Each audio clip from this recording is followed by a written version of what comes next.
Hey!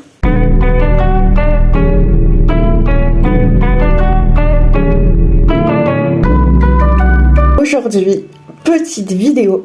Ça fait un moment que j'ai hésité à la faire, mais vraiment ça y est, c'est parti. Le concept vient de Axel LPS, la chaîne est en description avec la vidéo qui m'a donné envie, tout simplement. Du coup, c'est un peu comme un tag, et c'est un LPS, c'est égal à un personnage dans la série Once Upon a Time. J'écrirai What. Oui, je le prononce très mal, mais c'est un peu le diminutif. Tant mieux qu'ils en ont fait un, parce qu'écrire Once Upon a Time dans un titre, c'est long, c'est très très long, d'accord? Enfin bref, c'est ma série préférée depuis toujours, et je ne comprends pas pourquoi j'en ai jamais parlé avant. J'ai parlé un peu d'un des acteurs lors de mon interview chez Soskane, voilà, parce que j'aime beaucoup son talent et l'acting qu'il avait. Bref, on débute. Juste avant, sachez qu'il y aura du spoil dans cette vidéo, il y aura des petites infos sur la série, etc. Donc si vous voulez pas être spoilé, eh bien, changez de vidéo, allez regarder d'autres vidéos pire sur ma chaîne, ou alors vous pouvez aller regarder sur Disney+, ou je sais pas si vous avez en DVD ou pas la série, parce que j'ai pas envie d'être la cause de vos spoils. Voilà. Cordialement la direction. Bon, c'est pas du tout dans l'ordre, mais c'est pas grave. Du coup, je vais vous mettre une photo de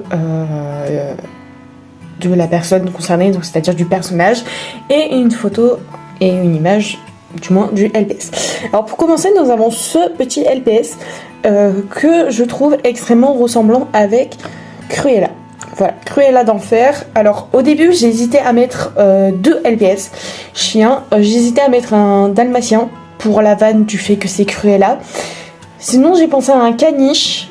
Je sais pas pourquoi, je trouvais que ça inspirait un peu. Sauf que je suis tombée sur ce LPS. Et je sais pas, je trouve elle fait un peu plus méchante, un peu plus cruelle, quoi. Je la vois plus se faire... moi, je me sers des chiens pour en faire des fourrures. Enfin, je la vois plus dans ce délire-là. Et je sais pas, elle fait chic, mais mauvaise. Du coup, je trouve que ça lui allait parfaitement bien. Décidément, je prends au hasard tous les méchants. Ensuite, nous avons la sorcière d'Oz, autrement dit Zelena, la sœur de Regina dans la série. Alors, j'ai pris ce LPS notamment pour les cheveux, j'allais dire, les oreilles qui correspondent un peu à sa couleur de cheveux, je trouve. Enfin, ça fait un peu sa coiffure. Et pour les yeux, surtout, qui me rappellent son... collier avec son pendentif, je trouve que ça va super bien.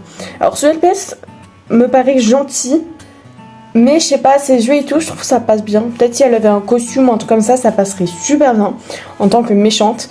Après, pour ceux qui ont vu la série, vous savez que Zelena, gentil, méchant, la question se pose, mais je trouve que ça lui allait quand même bien. Ensuite, après les méchants, nous avons les héros avec Blanche-Neige. Voilà, alors j'ai pris ce furet tout simplement parce que vraiment c'est l'incarnation de la douceur absolue. Et vraiment sa couleur vraiment similaire à la neige. Oui, c'est très cliché, mais c'est pas grave. Vraiment ce furet est vraiment très doux et très calme. Et je trouve que vraiment ça la reflète bien.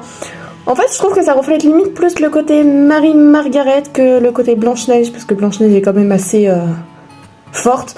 Mais ça se voit quand même dans ce furet qui a un caractère. Malgré qu'elle a l'air douce, ça se voit qu'il y a du caractère. Ensuite, alors lui, j'ai même pas hésité, vraiment. Après, moi, je fais avec que ce que j'ai dans ma collection, parce que si je commençais à chercher à droite, à gauche, ça m'aurait pris du temps. Mais en vrai, j'aurais pu mettre un perroquet pour le côté pirate de Capitaine Crochet, mais ça lui correspond pas. J'ai pris ce danois, tout simplement parce que, pardon, mais déjà, c'est une forme populaire. Alors c'est pas un argument, mais dans le sens où c'est quand même un personnage vraiment principal et très important à la série, je trouve. Et puis je sais pas, c'est vraiment cliché, hein, ce que je veux dire, mais c'est cliché du beau gosse, voilà, on va pas se mentir. Capitaine Crochet, un des crushs d'enfance et même un des crushs ultimes à beaucoup de monde. L'acteur est très beau, l'acteur dans la série est incroyable. Et puis je sais pas, ce danois, je trouve que c'est vraiment cliché en mode dans les films ou dans les séries, même Pet Shop, toujours le beau gosse, quoi, un peu chiant mais qu'on l'aime quoi. Un peu accroché, du coup je trouve que ça lui allait bien. Et rien d'autre à dire. J'avoue que celle-là, je crois que c'est vraiment le LPS qui correspond peut-être le moins à Regina. Mais je ne sais pas pourquoi, je pense que ça va quand même. Je m'explique. Déjà, elle est magnifique. Et Regina est vraiment un personnage très beau. Elle est souvent très bien habillée, belle prestance et tout. Donc déjà, je trouve que le TKL, ça lui rend super bien. Même argument que pour Crochet, c'est une forme populaire. Du coup, je me suis dit, c'est quand même important qu'elle ait une forme populaire, étant donné que c'est elle, quoi. C'est Regina, c'est vraiment un personnage qui est important dans la série, quoi. Parce que sans elle, je pense qu'il y aurait beaucoup de trucs qui ne se seraient pas passés. Voilà, en bien comme en mal. Et puis non, je sais pas, je l'ai vue, je me suis dit, peut-être.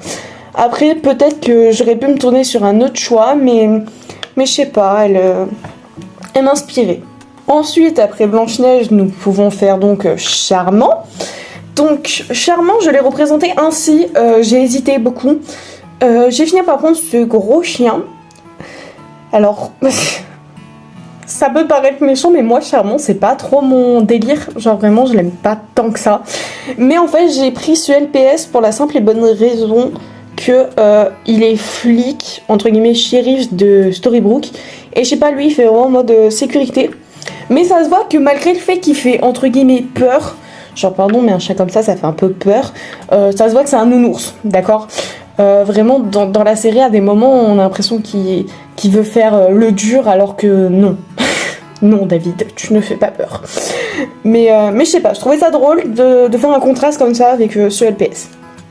Les fans de Charmant vont me défoncer, c'est pas grave. On continue ensuite avec Rumpelstiltskin. Vraiment, comme Regina, un personnage essentiel quand même à l'histoire. Pourtant, j'ai hésité 3 fois et je termine avec ce hibou. Alors oui, il a pas trop de charisme, peut-être pour certains. Peut-être qu'il n'est pas trop beau gosse. Peut-être parce que oui, je sais qu'il y en a beaucoup qui crachent sur lui. Moi non, hein, un peu la flemme de crocher sur un mec qui a des milliards d'années. Bref, enfin je dis ça, vous verrez après.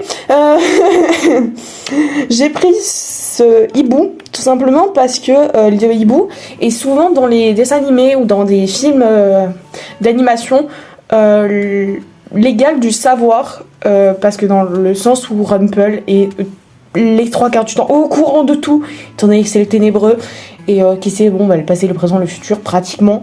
Donc je me suis dit le savoir lui correspond bien avec le hibou et je trouve que du coup c'est bien de les avoir reliés. Ensuite, nous avons le papa de Rumpel. Oui, pardon, je spoil dans cette vidéo, peut-être que je l'écrirai avant, c'est pas grave. Nous avons Peter Pan. Voilà, le seul et l'unique. Pourquoi je l'ai pris? Déjà parce qu'il est beau, ce petit homme. Voilà, j'aime trop l'acteur, incroyable, beau gosse attitude. Quand il était jeune, évidemment, hein, quand il avait mon âge, évidemment. Bref, et aussi pour ses yeux. Regardez-moi, c'est une œil de beau gosse. Genre, il a les yeux verts, voilà. Je trouve qu'en plus, ça rend super bien avec mon décor. Franchement, je me suis gavée. Et je sais pas, chat noir dans le sens où est-ce que il y en a qui disent qu'il porte malheur, d'autres pas malheur. Je trouve que ça rendait bien avec la personne qui est Peter, parce que il y a les enfants qui perdus qui sont en mode ah Peter, et il y en a qui sont en mode ah Peter, non. Voilà, pour ceux qui n'ont pas vu la série, désolé pour vous, parce que du coup je vous ai spoilé beaucoup de trucs, mais je vous aime, vous pouvez me haïr, mais c'est pas grave. Nous arrivons donc aux 2 derniers personnages. Alors nous avons donc Henri et Emma. On va commencer, je pense, par Emma, parce que pour moi, Emma, bon, certes, il y en a qui disent que c'est le personnage principal, pour moi, c'est Henri, d'accord? C'est la base des bases, sans Henri, il n'y aurait rien, d'accord? Bref, donc, voici Swan. Voilà, donc, Emma Swan. Alors, j'ai hésité entre 2 signes, mais pour moi, c'était évident de prendre un signe, parce que déjà, pour ceux qui ont vu la série, vous comprendrez la métaphore du signe. Et en même temps Emma Swan, voilà, hein, faut pas bac plus 15. Et puis je sais pas, en fait les signes c'est reconnu comme l'élégance même, mais d'un autre côté c'est un animal quand même réputé pour être un peu dangereux, dans le sens où en mode ça peut attaquer ou quoi. Et je trouve que ça correspond bien à Emma parce qu'en fait elle a aussi un côté sensible, mais un côté très très dur. Enfin, c'est un personnage super complexe, Emma, à cerner. Et puis même, je trouve que le signe, en fait, c'est vraiment un symbole qui lui correspond bien. termine du coup cette petite vidéo avec du coup le personnage de Henri. Donc j'ai pris Henri mais en version enfant parce que je trouve que c'est en fait surtout quand il est enfant que on a plus d'accroche envers lui parce que sans lui on n'aurait pas eu Emma qui retourne à Storybrooke, il n'y aurait pas eu énormément de choses. Et puis je sais pas, Henri enfant c'est trop mimi, il est trop choupinou. Et puis je sais pas, ce petit chiot, je trouve qu'il est simple, basique, mais ça se voit qu'il peut apprendre bien sûr, accomplir de grandes choses. Et je trouve que ça correspond super bien. Et puis même il est trop mignon. Et Henri, il est trop choupinou. Du coup voilà. Et donc voilà les amis, c'est la fin de cette petite vidéo, j'espère qu'elle vous aura plu. N'hésitez pas à me dire lequel vous trouvez le plus ressemblant et lequel vous trouvez le moins entre guillemets ressemblant. Et on se retrouve la semaine prochaine. Bye bye.